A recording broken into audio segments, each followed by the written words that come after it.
Hey guys, this is doctor Saurabh Jain. और आज इस वीडियो में हम बात करेंगे कि यार एग्ज़ाम अभी नीट का और पोस्टपोन हो सकता है क्या, या होगा या नहीं होगा। देखो, अभी नीट पीजी, अभी हमारा एम्स पीजी का एग्ज़ाम था। ठीक है, एम्स पीजी का एग्ज़ाम जो था वो 3 मई को होना था, लेकिन कोरोना के कारण वो पोस्टपोन कर दिया गया। हर किसी को लगा कि अब एग्ज़ाम जो है लंबा चौड़ा पोस्टपोन होगा, अगस्त सितंबर में जाकर के होगा। सारे डॉक्टर्स अपनी ड्यूटी पे लग गए और हमने छोड़ दी पढ़ाई वढ़ाई करना। हमें लगा कि एग्ज़ाम तो अब बहुत लेट ही होगा क्योंकि सब लोग ड्यूटी पे बिजी हैं। लेकिन एग्ज़ाम की डेट आई 5 जून। 5 जून का भी लग रहा था कि यार ये एग्ज़ाम हो नहीं पाएगा क्योंकि उस समय लॉकडाउन जस्ट खुलना शुरू ही हुआ था। ठीक है, तो 5 जून से भी एग्ज़ाम पोस्टपोन्ड हुआ और हर किसी को लगा कि अगस्त सितंबर में जाकर एग्ज़ाम होगा। लेकिन एग्ज़ाम की डेट आई 11 जून की, मतलब 6 दिन बाद जस्ट एग्ज़ाम कंडक्ट करवाने की डेट आ गई। लोग हड़बड़ा गए क्योंकि लोगों ने पढ़ाई छोड़ दी थी। लेकिन और 11 जून का भी जो एग्ज़ाम था वो हमको लग नहीं रहा था कि हो पाएगा। लोग हाई कोर्ट तक गए। हाई कोर्ट ने हमारी पिटीशन लेने से ही मना कर दिया। 9 तारीख की रात तक हम लगे रहे कि शायद ये एग्ज़ाम पोस्टपोन हो जाए, लेकिन एग्ज़ाम पोस्टपोन नहीं हुआ। 11 तारीख को एग्ज़ाम हुआ। ठीक है, और एग्ज़ाम सेंटर का मैं आपको बता दूं, एग्ज़ाम सेंटर में बहुत ही टॉप क्लास व्यवस्था थी। एग्ज़ाम सेंटर की अगर आप बात करते हो तो वहाँ पर बहुत ही अच्छा अरेंजमेंट किया गया था। एटलीस्ट जिस सेंटर के बारे में मैं जानता हूँ उस सेंटर में बहुत अच्छा अरेंजमेंट था। बाकी सेंटर्स का मुझे पता नहीं। तो देखिए, अगर गवर्नमेंट चाह लेती है कि एग्ज़ाम कंडक्ट होना है तो एग्ज़ाम तो कंडक्ट हो जाता है, और एग्ज़ाम बहुत प्रॉपर व्यवस्थाओं के साथ कंडक्ट किया जाता है। अब प्रॉब्लम रही कि आप आते जाते हो, आप किसी और दूसरे शहर से मूव करते हो, एग्ज़ाम देने के लिए आते हो, तो इन्फेक्शन फैलने का खतरा रहता है। तो वो दिक्कत तो देखो बनी रहेगी। लेकिन अगर एग्ज़ाम गवर्नमेंट को करवाना होता है तो गवर्नमेंट करवा ही लेती है एग्ज़ाम। अब देखिए दूसरी बात, बहुत सारे एग्ज़ाम्स हैं। देखिए, एग्ज़ाम्स का भी समझ में नहीं आ रहा है। एमपी में बोर्ड एग्ज़ाम होने थे, वो हो ही रहे हैं टाइम पे।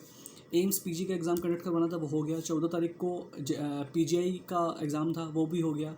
ठीक है, 21 तारीख को जिपमर का एग्ज़ाम होना है, वो भी कंडक्ट हो ही रहा है। ठीक है, 6 जुलाई को कंपनी सेक्रेटरी का एग्ज़ाम होना था, वो पोस्टपोन कर दिया गया। इसके अलावा जेई की अभी तक कोई ऐसा पोस्टपोन का कुछ नहीं आया है, वो हो रहा है टाइम पर। नीट भी टाइम पर ही अभी तक हो रहा है। ठीक है, तो कुल मिला करके ना कुछ एग्ज़ाम्स पोस्टपोन किए जा रहे हैं, कुछ नहीं किए जा रहे हैं।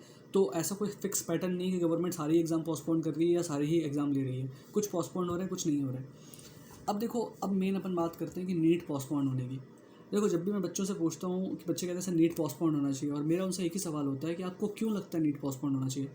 तो बच्चे कहते हैं सर इन्फेक्शन इतने जो हमारे केसेस हैं वो बढ़ते जा रहे हैं, इन्फेक्शन इतने तेज़ी से फैल रहा है, तो इसलिए हमारा जो एग्ज़ाम है वो पोस्टपोन होना चाहिए।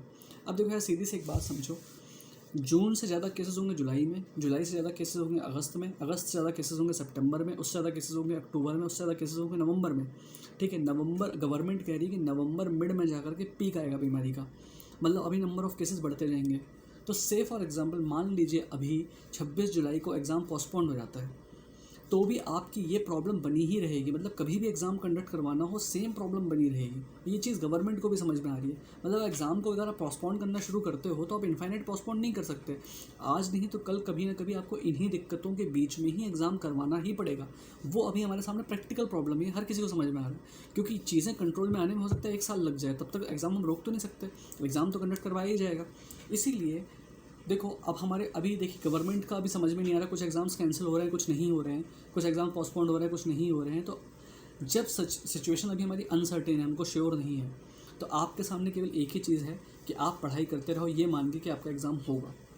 अगर एग्ज़ाम पोस्टपोन्ड होता है, आपको टाइम मिल जाएगा, तब आप और पढ़ लेना, 15-20 दिन, 50 दिन, जितना भी टाइम आपको और मिलता है।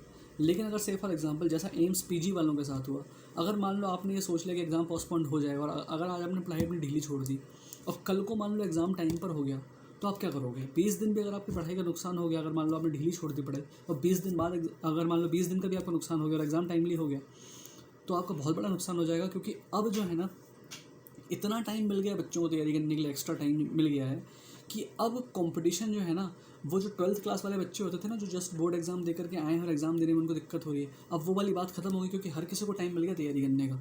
इसलिए बहुत अच्छे से पढ़ाई करके आप एग्ज़ाम देना है इस बार का। इस भरोसे बिल्कुल मत रहो एग्ज़ाम पोस्टपोन्ड होगा नहीं होगा, इस बारे में कोई श्योरली नहीं बोल सकता। लेकिन अब आपकी स्ट्रैटेजी ये नहीं हो सकती कि आप ये सोच चलो कि एग्ज़ाम पोस्टपोन्ड होगा, क्योंकि यार इतना टाइम मिला, अगर अभी नहीं पढ़ रहे तो फिर तुम बाद में भी क्यों पढ़ोगे। अगर और पोस्टपोन्ड हो जाएगा तो भी नहीं पढ़ोगे। इसलिए भाई अपनी पढ़ाई करते रहो, लगे रहो, इस झमेले में बिल्कुल मत पढ़ो। मान के तो 26 जुलाई को एग्ज़ाम होगा और पोस्टपोन्ड हुआ तो मान के चलना कि और पढ़ाई करनी है, लेकिन अभी तो 26 जुलाई का ही मान के चलो। Thank you.